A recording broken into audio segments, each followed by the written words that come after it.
So সর্বপ্রথম আমরা আমাদের ওয়েবসাইটটি ভিজিট করব। ভিজিট করার পর আমরা এই ওয়েবসাইটটির সোর্স ভিউতে আমরা দেখব। কন্ট্রোল চেপে ধরে আমরা ইউ প্রেস করব, অথবা আমরা রাইট বাটনে ক্লিক করে এখানে দেখুন ভিউ পেজ সোর্স, এখানে আমরা ক্লিক করব। সো পেজ সোর্সে যদি আমরা দেখি, আমরা এখানে আমাদের লিঙ্কের স্ট্রাকচার দেখতে পাচ্ছি ওয়েবসাইটের। এখানে আমাদের ডোমেন স্ল্যাশ ডাব্লিউপি কন্টেন্ট দেখতে পাচ্ছি, তারপর ডাব্লিউপি এখানে দেখুন প্লাগইনস দেখতে পাচ্ছি। তারপর আমরা যদি কন্ট্রোল কিবোর্ড থেকে অ্যাপ প্রেস করে যদি আমরা থিম লিখে সার্চ করি, এখানে দেখুন theme slash shopping cart. So এখানে আমরা দেখতে পাচ্ছি আমাদের থিমের নাম দেখা যাচ্ছে। সো এইভাবে আমাদের নামগুলো শো করছে। সো আমরা যদি এখানে ক্লিক করি, এই যে দেখুন shopping cart style dot CSS. So আমরা এখানে মেইন সিএসএস ফাইলটিতে আমরা যাই। তারপর এখানে আমাদের থিম নেম দেখতে পাচ্ছি, তারপর থিমের যাবতীয় ডিটেলস সহ ভার্সন সহ সব কিছু আমরা এখানে দেখতে পাচ্ছি। সো আমরা চাচ্ছি এগুলো হাইড করতে, এবং এখানে যে লিঙ্কের স্ট্রাকচারগুলো রয়েছে এগুলো আমরা চেঞ্জ করে ফেলবো। সো এটি করার জন্য আমাদের সিম্পল একটি প্লাগইনের প্রয়োজন হবে। সো আমরা আমাদের ওয়ার্ডপ্রেস ড্যাশবোর্ডে লগ ইন করলাম। লগ ইন করার পর আমরা কি করব, প্লাগইন থেকে অ্যাড নিউতে ক্লিক করব। সো আমরা এখানে সার্চ বারে লিখব ডাব্লিউপি হাইড, লিখে সার্চ করব। তারপর আমরা এখানে একটি প্লাগইন দেখতে পাবো, WP hide and security enhancer, এবং আমরা এখানে এই অথরের নামটি দেখব, এনএসপি কোড। তারপর আমরা এখানে ইনস্টল বাটনে প্রেস করব, তারপর অ্যাক্টিভে প্রেস করব। প্লাগইনটি অ্যাক্টিভ হওয়ার পর এখানে দেখুন ডাব্লিউপি হাইড, তারপর এখানে সেটআপ অপশন রয়েছে। সেটআপে আমরা প্রথমে না গেলেও প্রবলেম নেই, আমরা এখানে রিরাইটে যাব। ডাব্লিউপি হাইড থেকে আমরা রিরাইটে যাব। এই প্লাগইনের অপশনটি আমাদের নতুন যোগ হয়েছে। সো রিরাইটে আসার পর আমরা এখানে কি করব, এখানে আমাদের অনেক নোটিশ দেখাচ্ছে। সো প্রবলেম নেই। তারপর আমরা এখানেও কিছু অপশন দেখতে পাচ্ছি। সো সর্বপ্রথম আমরা যদি এখানে দেখি থিমের এগুলো অপশন, তারপর এখানে ডাব্লিউপি ইনক্লুডস, এখানে অনেক ধরনের ট্যাব রয়েছে। সো আমরা একটা একটা করে আমরা জানি এখন। সো এখানে দেখুন শপিং কার্ট, এটি হচ্ছে আমাদের ওয়ার্ডপ্রেসের থিম, যেটি আমাদের অলরেডি অ্যাক্টিভ রয়েছে। এখানে থিমে যদি আমরা যাই তাহলে ওইটি দেখতে পাবো। তো শপিং কার্টের জায়গায় আমরা কি চাচ্ছি, আমাদের টেমপ্লেট নেম কি চাচ্ছি, এখানে দেখুন এক্সাম্পল হিসেবে এখানে টেমপ্লেট লিখে দিয়েছে। সো আমরা এখানে চাইলে টেমপ্লেট লিখতে পারি, অথবা আমরা কি নাম চাচ্ছি। সো আমরা আমাদের মধ্যে একটি নাম দিয়ে দিব, কিন্তু আমাদের ডোমেনের সাথে যেন আমাদের না মিলে। অনেক সময় ডোমেনের সাথে যদি নামের ম্যাচিং হয় তাহলে আমরা এখানে দিতে পারবো না, অনেক সময় প্রবলেম করে। তারপর এখানে দেখুন new style file path. So আমরা স্টাইল ডট সিএসএস, এই যে দেখুন আমরা এখানে যদি আসি, আসার পর আমরা এখানে দেখুন স্টাইল ডট সিএসএস। সো আমরা এটিও চেঞ্জ করতে পারবো। স্টাইল ডট সিএসএস এর জায়গায় আমরা কি চাচ্ছি, সো আমরা ওইটি এখানে দিয়ে দিব। সো ধরুন এরকম একটি নাম আপনি আপনার মতো দিয়ে দিবেন, আপনি যেটি চাচ্ছেন ওইটি এখানে দিয়ে দিবেন। তারপর এখানে দেখুন remove description header from style file. So আমরা আপাতত এটা একটু পরে দেখি, আমরা যতটুকু করেছি ততটুকু করে আমরা এখানে সেভ দিই। সো এটি সেভ দেওয়ার পর আমরা যদি এখানে আসি সোর্স কোডে, আমরা একটু রিফ্রেশ দিই। সো রিফ্রেশ করার পর আমরা যদি এখানে দেখি, আমরা এই যে দেখুন ইউআরএল স্টোর, তারপর ইউআরএল স্টাইল ডট সিএসএস, এখানে আমরা আমাদের থিমের নামটি চেঞ্জ হয়ে গিয়েছে। তারপর থিম ছিল, তারপর থিমের নাম ছিল। তো আমরা এখানে দেখতে পাচ্ছি আমাদের ডোমেন স্ল্যাশ ইউআরএল স্টোর যেটি আমরা দিয়েছিলাম, তারপর ইউআরএল স্টোর সিএসএস। সো আমরা যদি এটি আবার নতুন করে ওপেন করি, স্টাইল সিএসএস এর নামটি আমাদের এখান থেকে চেঞ্জ হয়ে গিয়েছে, এবং আমরা ভিতরে দেখতে পাচ্ছি এখানে আমাদের এগুলো হাইড হয়নি। সো আমরা চাচ্ছি যে এগুলো হাইড করে ফেলতে। সো এগুলো হাইড করার জন্য আমরা কি করব, একটু নিচের দিকে আবারও আসবো। আসার পর দেখুন remove description header from style file. So আমরা ডেসক্রিপশন হেডার আমরা এখান থেকে রিমুভ কি করতে চাচ্ছি কিনা। সো এখানে আমরা ক্লিক করে আমরা এখান থেকে ইয়েস দিয়ে দিব। তারপর আমরা এখান থেকে সেভ চেঞ্জেসে ক্লিক করব। তো সেভ হয়ে গেল। এখন আমরা কি করব, সো আমরা এই যে দেখুন এটি রিলোড দিব, ইউআরএল স্টাইল সিএসএস, আমরা একটু রিলোড দিয়ে দেখি। সো এখানে আমাদের ব্রাউজারের কোনো কারণে ক্যাশ করে রাখছে। সো আমরা কি করব, প্রাইভেট উইন্ডোতে ওপেন করি। এই যে এখানে ক্লিক করে এই যে এখানে এই অপশনটিতে আমরা যাব। তারপর আমরা আমাদের ডোমেনটি এই যে এখানে দিব, এখানে আবার আসার পর এখানে পেস্ট করে আমরা এন্টার দিই। তারপর আমরা যদি একটু নিচের দিকে আসার পর আমরা এখানে আবারও ক্লিক করব। সো ক্লিক করার পর আমরা দেখতে পাচ্ছি আমাদের এখানে দেখুন হেডারের এই ফাইলগুলো নেই। সো আমাদের এখানে এই গুগল ক্রোমটি অনেক সমস্যা করে, অনেক সময় আমাদের এগুলো আপডেট নিতে একটু লেট করে। সো ঘাবড়ানোর কিছু নেই, আপনি যদি প্রাইভেট উইন্ডোতে যান তাহলে ঠিকভাবে কাজ করবে।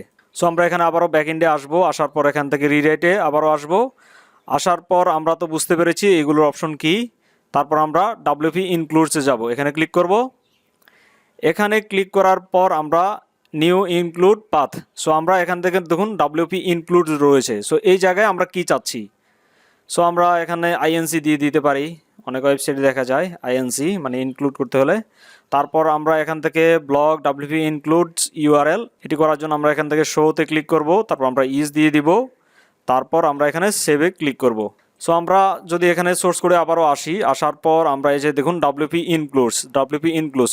সো আমরা যদি রিফ্রেশ দিই বা রিলোড করি এই ইনক্লুডসটি আমরা চেঞ্জ দেখতে পাবো। আমরা একটু রিফ্রেশ করি।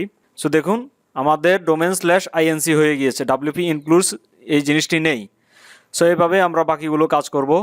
এখানে ডাব্লিউপি কন্টেন্ট, এখানে যাই। ডাব্লিউপি কন্টেন্টে আসার পর আমরা এখানে এই যে new content path, so WP content আমরা যদি দেখতে পাই ডাব্লিউপি কন্টেন্ট নামেরও আমরা একটি অপশন আমরা দেখতে পাবো। এখানে যদি আসার পর দেখুন ডাব্লিউপি কন্টেন্ট, তারপর প্লাগইনস, তারপরে ডাব্লিউপি কন্টেন্ট থিমস, সো এইগুলো লেখা থাকে আমাদের।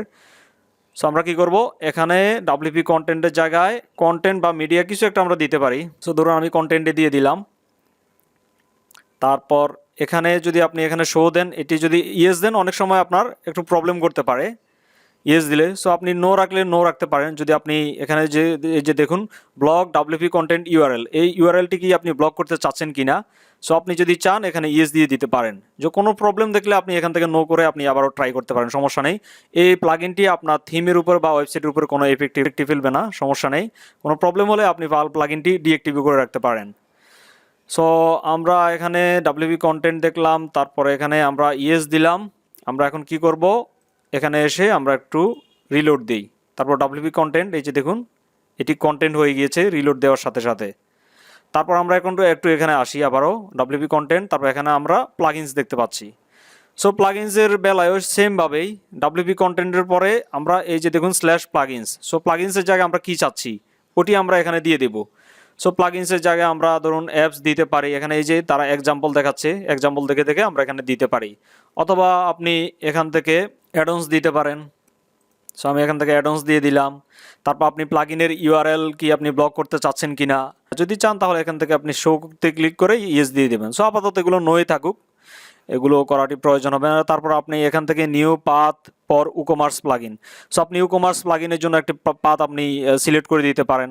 এই যে দেখুন এখানে মডুলস, তারপর /মডুল নেম, সো আমরা এভাবে দিব। এই যে দেখুন মডুলস/ই-কমার্স, তো উকমার্সের জায়গায় আমাদের এখানে ই-কমার্স হয়ে যাবে। সো আপনারা অবশ্যই এখানে এই যে এক্সাম্পলগুলো আপনি ফলো করবেন।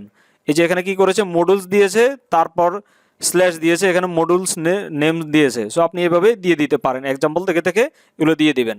সো আমি এখানে উকমার্স দেখতে পাচ্ছি, উকমার্সের এটা আমি চেঞ্জ করলাম। তারপর আমি কি করবো, এখানে কোনায় সেভ করলাম এবং প্লাগইনসের জায়গায় অ্যাডন্স দিলাম। সো আমরা এখানে আবারও এসে আমরা আবারও রিলোড করি। এখানে দেখুন উকমার্স দেখতে পাচ্ছি, তারপর প্লাগইনস দেখতে পাচ্ছি। আমরা একটু রিলোড দিয়ে দেখি। সো দেখুন আমরা এখান থেকে মডুলস/ই-কমার্স দেখতে পাচ্ছি। এই যে দেখুন প্লাগইনসের জায়গায় আমাদের এখানে মডুলস নেম বা মডুলস হয়ে গিয়েছে, তারপর ই-কমার্স দেখতে পাচ্ছি, প্লাগইন লেখাটাই আমরা দেখতে পাচ্ছি না। আচ্ছা আমরা আরেকটি কাজ করে দেখি। আমরা একটু নিচে আবারও আসার পর আমরা শুধু এখান থেকে ই-কমার্স দিয়ে দিই, মডুল/ না দিয়ে ই-কমার্স দিয়ে দিই। উকমার্সের জায়গায় আপনি যেটি লিখবেন ওইটি শো করবে, আপনি যে কোনো জিনিস আপনি এখানে দিতে পারেন, কোনো সমস্যা নেই। সো আমরা একটু রিলোড দিলাম। আমরা এখানে ই-কমার্স দেখতে পাচ্ছি, তারপর প্যাকেজ ব্লগস এগুলো আমরা দেখতে পাচ্ছি, আমাদের এখানে ই-কমার্স হয়ে গিয়েছে। সো এখানে এভাবে এগুলো আপনি রিরাইট করে নেবেন। তারপর আপনি এখানে এক্সাম্পল দেখে দেখে এগুলো করতে পারেন, আপনি যেটি চান ওইটি করতে পারেন, বিভিন্ন প্লাগইনের অপশনগুলো চেঞ্জ করতে পারেন। তারপর আমরা এখান থেকে আপলোডে ক্লিক করব।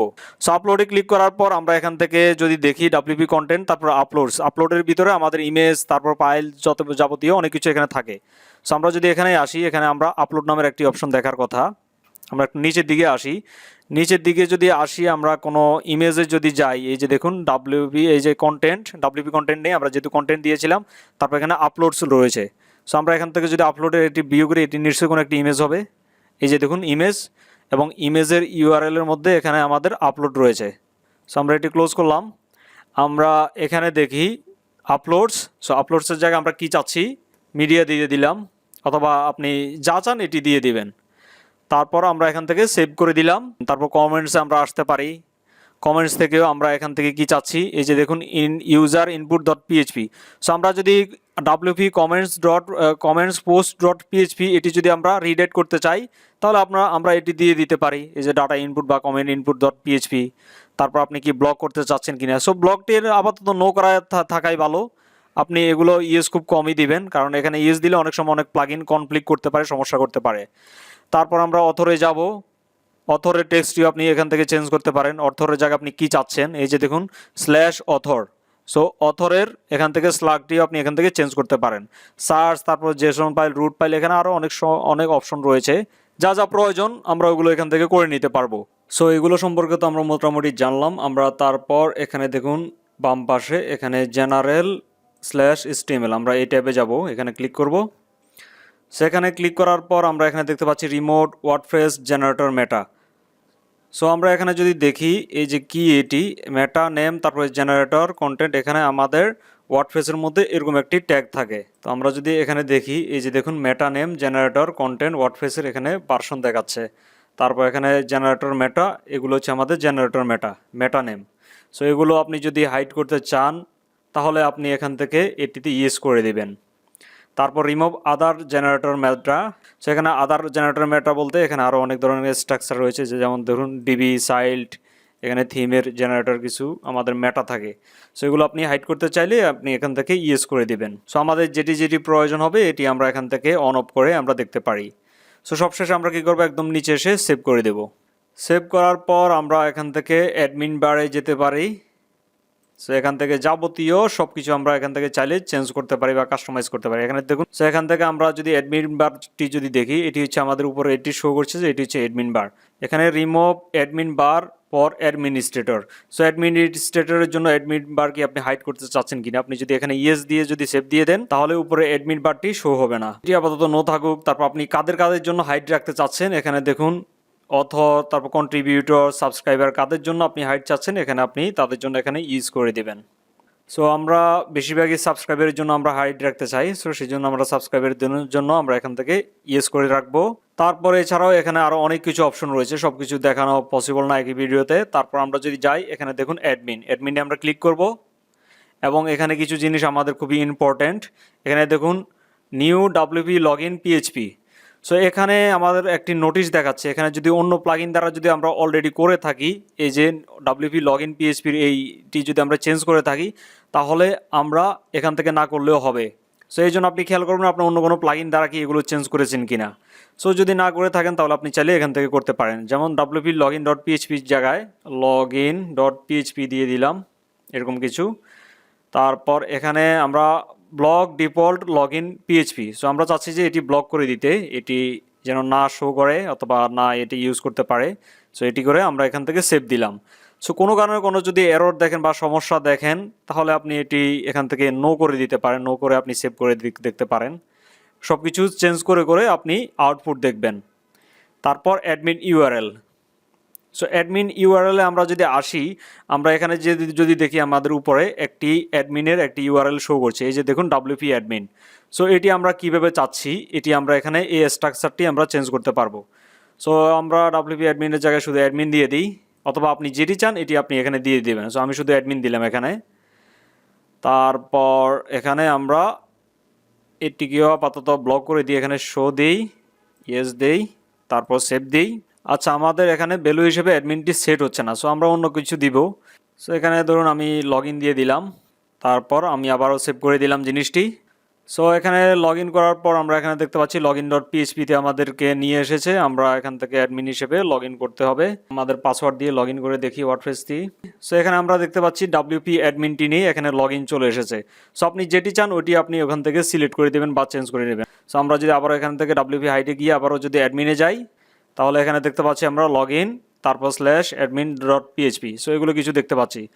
এখানে অন্য ব্রাউজার থেকে ডাব্লিউপি অ্যাডমিন দিয়ে দেখি কি বলে। সো আমরা এখানে দেখতে পাচ্ছি অন্য ব্রাউজার থেকে ডাব্লিউপি অ্যাডমিন নামের কোনো পেজ পাচ্ছে না। সো এখানে আমরা কি করব, যদি লগ ইন দিই তাহলে কিন্তু আমাদের ওইটি পাবে।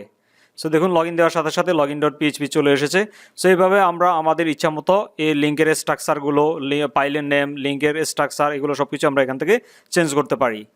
এবং আমরা আমাদের ওয়ার্ডপ্রেসের যদি আমরা ওয়েবসাইটটি যদি প্রাইভেট উইন্ডোতে ওপেন করি, দেখি কোনো প্রবলেম হয় কি না। সো আমরা আমাদের ডিজাইনটি আমরা দেখি আমাদের ডিজাইন কোনো ভেঙে গিয়েছে কি না। সো আমরা আমাদের সাইটে ভিজিট করলাম, সব কিছুই মোটামুটি ঠিক আছে, ডিজাইনের সমস্যা নেই। মাঝে মধ্যে কিছু প্লাগইনের হয়তো আপনার সমস্যা করতে পারে, তবে খুবই কম। প্লাগইনের সমস্যা, তারপর এগুলো আপনার ডিরেক্টলি আপনার রিডাইরেক্ট করে ফেলে না। এটা এই প্লাগইনটির সিস্টেম হচ্ছে কি, আপনার এই প্লাগইনের মধ্যে এই ইউআরএলগুলো আপনি যেগুলো চেঞ্জ করবেন এগুলো স্টোর করবে, স্টোর করে প্লাগইনটির নিজস্ব একটি ইউআরএল আউটপুট দেখাবে সামনে, এটি কিন্তু আপনার মূল জিনিসগুলো এখান থেকে হারিয়ে যাবে না বা একদম ডিরেক্টলি রিরাইট হয়ে যাবে না। সো এটির প্রমাণ যদি আমরা পেতে চাই আমরা কি করব, এখানে আসার পর আমরা প্লাগইনের অপশনে গিয়ে আমরা প্লাগইনটা একটু ডিএক্টিভ করে দেখি আমাদের ওয়েবসাইটটি আগের অবস্থানে ফিরে আসে কিনা বা আমাদের ইউআরএলটি আগের অবস্থানে ফিরে আসে কিনা। সো আমরা এখানে আসার পর এই যে দেখুন WP হাইড সিকিউরিটি এনহ্যান্সার, এটি আমরা ডিএক্টিভ করব। ডিএক্টিভ করার পর আমরা আবারও সোর্স কোড ভিউতে আবারও আসব। এখানে আমরা যদি দেখি এই যে দেখুন এইভাবে স্ট্রাকচারগুলো শো করছে, তারপর অ্যাডমিন বা তারপর আইএনসি শো করছে। সো আমরা যেটি করেছিলাম ওটি হয়েছিল, তারপর রিফ্রেশ দেওয়ার পর দেখতে পাচ্ছি আবারও আগের অবস্থানে ফিরে এসেছে। দেখুন এখানে WP ইনক্লুডস আগের মতো চলে এসেছে। তারপর আমরা যদি এখান থেকে থিম লিখে সার্চ করি, এই যে দেখুন থিম, শপিং কার্ট, তারপর শপিং কার্ট, এই যে এগুলো চলে এসেছে। সো আগের অবস্থানে আমরা পেয়ে গিয়েছি। সো আমরা এভাবে আমাদের এগুলো হাইড করতে